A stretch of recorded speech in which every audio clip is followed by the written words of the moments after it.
हाय investor, मैं हूं अभिजीत और आप देख रहे हैं गुल्लक फाइनेंस।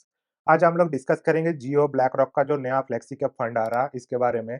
सबसे पहले हम लोग देखेंगे कि जियो ब्लैक रॉक हमें क्या बेच रहा, बेसिकली वो अपने फंड को किस तरह से रिप्रेजेंट कर रहा। सेकंड थिंग देखेंगे कि बाकी का जो भी फ्लेक्सी कैप फंड है उसमें से ये क्या नया चीज दे रहा। थर्ड चीज देखेंगे कि जो बैक ट्रैकिंग डेटा के अकॉर्डिंग अगर 10 साल पहले ये फंड अगर लॉन्च हुआ होता और उस टाइम किसी ने इन्वेस्ट किया होता तो आज के डेट में उसका क्या वैल्यू रहता। लास्ट में डिस्कस करेंगे एनएफओ के बारे में और फंड मैनेजर्स के बारे में। तो चलिए स्टार्ट करते हैं। सबसे पहले देखिए ये लोग क्या बता रहा कि जियो ब्लैक रॉक दोनों कंबाइन होने की वजह से जियो बोल रहा है कि हमारे पास 1.4 बिलियन इंडियंस है और उनके ऐप पे 7 मिलियंस का यूजर्स है। ये जियो फाइनेंशियल सर्विस अपना स्ट्रेंथ बता रहे हैं। दूसरा ब्लैक रॉक बता रहे हैं कि उनके पास 12.5 ट्रिलियन का एयूएम है ग्लोबली। दूसरा वो ब्लैक रॉक बता रहे हैं कि 40 ईयर का उनका एक्सपीरियंस है सिस्टमेटिक इन्वेस्टमेंट करने का। नेक्स्ट जियो और ब्लैक रॉक का ये फ्लेक्सी कैप फंड कहता है कि इन लोगों ने एक नया सिस्टम बनाया, सिस्टमेटिक एक्टिव इक्विटी एसएई जिसको ये बोल रहे हैं। इसमें क्या है, ह्यूमन इंटरवेंशन रहेगा, साथ में मशीन का भी इंटरवेंशन रहेगा। इसमें ह्यूमन के अंडर क्या क्या रिस्पॉन्सिबिलिटी रहेगा देखिए,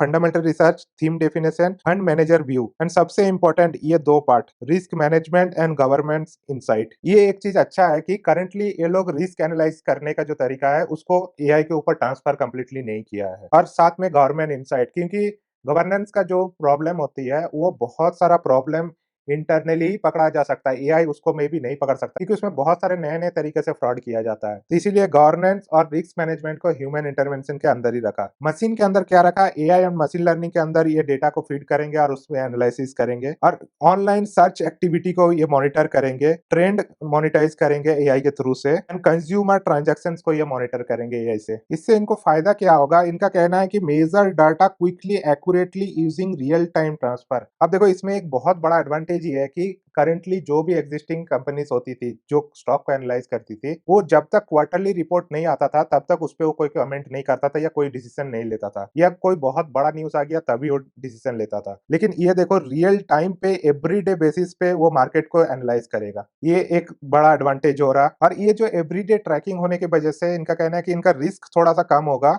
और ऑप्टिमाइज प्रोसेस हो जाएगा। अब इसमें देखते हैं कि ट्रेडिशनली क्या चलता था अभी तक और इसमें मॉडर्न अप्रोच में क्या क्या डिफरेंस है। ट्रेडिशनली देखिए फाइनेंशियल सर्विसेज को एनालाइज करते थे, क्वार्टरली रिपोर्ट एनालाइज करते थे, अर्निंग कॉल्स एनालाइज करते थे, साथ में अगर कुछ देखा जाए तो बिग न्यूज को भी इसमें इंक्लूड कर सकते हैं। लेकिन अब ये मॉडर्न अप्रोच में ये क्या करेंगे, ब्लॉग्स को एनालाइज करेंगे। देख रहे हो ये कितना प्रिसाइज तरीके से ये जा रहा, ब्लॉग्स एनालिसिस हो रहा, सोशल मीडिया कंटेंट एनालाइज होगा, इंटरनेट पे कितना सर्च हो रहा ये एनालाइज होगा, सैटेलाइट डेटा। लेकिन ये तीन चीज को नोटिस कीजिए, blogs, social media content and internet. इससे आपको पता चलेगा जो पंप एंड डंप होता है कोई स्टॉक्स में तो यही तीन मोड का सबसे ज्यादा यूज किया जाता है। तो उसके थ्रू से ये लोग ट्रेंड पता करना बहुत ईजी हो जाएगा इनके लिए। दूसरा ई कॉमर्स का डेटा, अगर कोई प्रोडक्ट ई कॉमर्स में बिक रहा तो कितना बिक रहा पर डे का ये लोग ट्रैकिंग कर सकते हैं उस चीज को। नेक्स्ट जॉब ओपनिंग, अगर कोई कंपनी बहुत ज्यादा हायरिंग कर रही है इसका मतलब वो कंपनी फ्यूचर में बहुत ज्यादा ग्रोथ एक्सपेक्ट कर रही है, इसलिए जॉब ओपनिंग का डेटा भी वो एनालाइज करेंगे। नेक्स्ट जियो ब्लैक रॉक का फ्लेक्सी कैप फंड क्यों, इसका रीजन ये है कि आप अगर कुछ टाइम से अगर मार्केट को ऑब्जर्व कर रहे होंगे तो मिड कैप बहुत अच्छा परफॉर्म किया लेकिन स्मॉल कैप परफॉर्म नहीं किया, लार्ज कैप भी परफॉर्म नहीं किया। लेकिन वही 1 डेढ़ साल पहले आप देखोगे तो लार्ज कैप बहुत अच्छा परफॉर्म कर रहा था, स्मॉल कैप परफॉर्म कर रहा था, मिड कैप परफॉर्म नहीं कर रहा था। तो इस प्रॉब्लम को ये सॉल्व करते हैं कि ये अक्रॉस सारे सेगमेंट पे ये इन्वेस्ट करेंगे और टाइम टू टाइम उसका एलोकेशन चेंज भी करेंगे। जब इनको जरूरत लगेगा कि लार्ज कैप अच्छा परफॉर्म कर रहा तो लार्ज कैप में, जब मिड कैप लगेगा तब मिड कैप पे, जब स्मॉल कैप लगेगा तब स्मॉल कैप में। लेकिन इसमें कंडीशन ये है कि सेबी की तरफ से मिनिमम 65% इनको रखना ही पड़ेगा इक्विटीज में। दूसरा इन लोगों ने रखा कोई एग्जिट लोड नहीं है। अगर आप देखोगे बाकी का फ्लेक्सी कैप, स्पेशली पराग पारिक फ्लेक्सी कैप को देखोगे तो उसमें 2 साल का एग्जिट लोड लगा हुआ है। इन लोगों ने कोई भी एग्जिट लोड नहीं रखा है। मेरे ख्याल से फ्लेक्सी कैप में एग्जिट लोड होना चाहिए तभी इन्वेस्टर लॉन्ग टर्म उसमें टिके रहेंगे। अब टाइम आने पे पता चलेगा कि एग्जिट लोड नहीं रहने के बावजूद भी इन्वेस्टर कितने लंबे टाइम तक इस फंड में टिक रहे हैं। नेक्स्ट देखते हैं इसमें स्टॉक सिलेक्शन का प्रोसेस क्या होगा।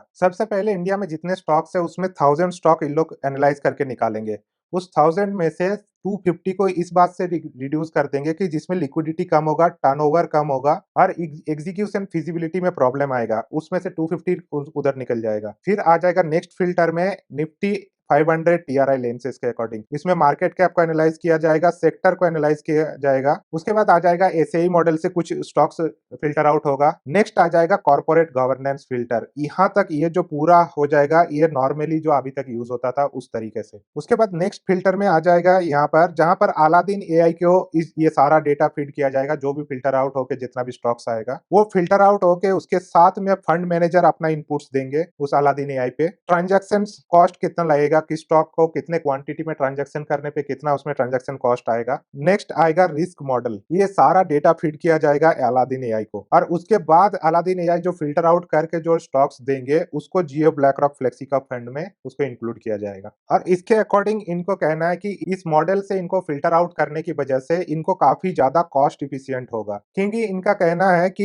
ये जब अलादीन एआई को यूज करेंगे उसके वजह से जो बाकी का कंपटीटर है इनका, उनके पास ऐसा मॉडल नहीं होने की वजह से उनको रिसोर्स हायर करके ये काम करना पड़ेगा। दूसरा बात यह है कि उस रिसोर्स हायर करने के बावजूद भी क्या वो परफॉर्मेंस दे पाएगा, इस बात का डाउट है। और इनका जो एआई मॉडल है ये ऑल ओवर वर्ल्ड पे ये पूरा tested and proven model technology है ये, जिसके वजह से इनका परफॉर्मेंस भी अच्छा होगा और कॉस्ट इफिशिएंट भी हो जाएगा। साथ में देखते हैं, अगर ये फंड लॉन्च होता 2015 में, मतलब आज से लगभग 10 साल पहले, और सेम स्ट्रेटेजी अगर फॉलो करते हैं तो आज के डेट में कितना डिफरेंस आता। ये बैक टेस्टेड डेटा है, क्योंकि ये नया फंड है, एनएफओ आ रहा, तो इसका कोई प्रीवियस रिकॉर्ड नहीं है, इसीलिए इसका एनालिसिस बैक टेस्टेड डेटा के थ्रू से किया हुआ। लेकिन इसको 100% ट्रस्ट नहीं कर सकते। एक्चुअल डेटा हमें 2035 में आके ही पता चलेगा कि रियल में 10 साल का परफॉर्मेंस कैसा है। लेकिन फॉर टाइम बिंग बेसिस, अगर 1000 रुपीज किसी ने 2015 में इन्वेस्ट किया होता तो ये बीएससी 500 टीआरआई या एनएससी 500 टीआरआई में अगर इंडेक्स के अकॉर्डिंग देखे तो ये लगभग 3000 रुपया बनता है यहाँ पर। लेकिन अगर जियो ब्लैक रॉक फ्लेक्सी के फंड में अगर इन्वेस्ट किया होता तो ये लगभग 6000 के आसपास बनता। जहां बेंचमार्क में 10 साल में 3 गुना हो रहा पैसा, वही ये फ्लेक्सी कैप फंड ये दावा कर रहा है कि 6 गुना हो जाता। उसी बैक टेस्टेड डेटा के अकॉर्डिंग अगर देखा जाए तो अगर एक साल में, जैसे कि आप लोगों को पता है, मार्केट ने कुछ खास रिटर्न नहीं दिया, तो वही बेंचमार्क ने जहां 4.7 एंड 4.4% का रिटर्न दिया, ये नेगेटिवली 4.8% रिटर्न देगा। इसका मतलब यह होता है कि ये ज्यादा वोलेटाइल है बेंचमार्क के कंपेयर में, कि बेंचमार्क जब गिरेगा तो ये गिरेगा ज्यादा। लेकिन इसका फायदा भी वही होता है, जैसे कि 3 साल में बेंचमार्क ने 14.38% एंड 14.59% रिटर्न दिया, वही ये 19.76% का रिटर्न दिया। बैक ट्रैकिंग डेटा के अकॉर्डिंग बता रहा हूँ। 5 साल में जहां पर ये लगभग 19% और 19% का रिटर्न है, उसी में इसमें 24% का सीएजीआर रिटर्न हो रहा। और 10 साल में जहां 14% का सीएजीआर रिटर्न बेंचमार्क ने दे रहा, ये 19% का रिटर्न दे रहा। तो बैक टेस्टेड डेटा के अकॉर्डिंग बेंचमार्क को ये कंटिन्यूअसली बीट कर रहा है। अब एनएफओ का डिटेल्स के अकॉर्डिंग देखा है तो आज ये एनएफओ ओपन हो चुका है 23 सितंबर को, जिसमें ये बेंचमार्क को फॉलो करेगा निफ्टी 500 इंडेक्स टीआरआई को। इसमें एक्सपेंस रेशियो रहेगा 0.5%, कोई भी एग्जिट लोड नहीं है इसमें। और इसमें फंड मैनेजर होगा तन्वी कचवी एंड साहिल चौधरी। अब ये दोनों फंड मैनेजर के बारे में थोड़ा देखते हैं। अगर फंड मैनेजर का कैपेबिलिटी देखा जाए तो तन्वी जी के पास 14 ईयर का एक्सपीरियंस है, जिसमें उन्होंने कंटिन्यूअसली इक्विटी पोर्टफोलियो मैनेजमेंट का ही काम किए हैं। ये फंड का फंड मैनेजर बनने से पहले वो लॉस एंजलिस में कैपिटल मैनेजमेंट का काम करते थे ब्लैक रॉक के साथ। करंटली वो 4 इंडेक्स फंड और साथ में ये फ्लेक्सी कैप फंड को वो मैनेज करेंगे। नेक्स्ट आता है साहिल चौधरी। इनके पास भी 14 ईयर का एक्सपीरियंस है, ये भी ब्लैक रॉक में काफी लंबे टाइम से काम कर रहे हैं। ये जियो ब्लैक रॉक का फ्लेक्सी कैप फंड के लिए ये डेडिकेटेड फंड मैनेजर है। एंड लास्ट एंड सबसे इंपॉर्टेंट पार्ट, अगर रिस्क को मीटर के पॉइंट ऑफ व्यू से अगर देखा जाए तो सेबी के अकॉर्डिंग ये पूरा बेंचमार्क की हाई रिस्क में आता है, इसीलिए ये जो फ्लेक्सी कैप फंड भी है ये बहुत हाई रिस्क में आ जाएगा। होप आपको एक ओवरव्यू मिल गया Jio BlackRock flexi cap fund के बारे में। आगे चल के देखेंगे 1 साल, 3 साल और 5 साल में ये किस तरह से परफॉर्म कर रहा, उस टाइम इसका अपडेटेड वीडियोस हम लोग लाते रहेंगे। उसके लिए चैनल को प्लीज सब्सक्राइब कीजिए। एंड अगर आपको कोई भी डाउट हो इस फंड से रिलेटेड या किसी भी फाइनेंस से रिलेटेड, प्लीज कमेंट करके बताइए, हम उसका रिप्लाई करने का कोशिश करेंगे। आपको अगर ये वीडियो अच्छा लगा तो प्लीज लाइक एंड सब्सक्राइब कीजिए। Thank you.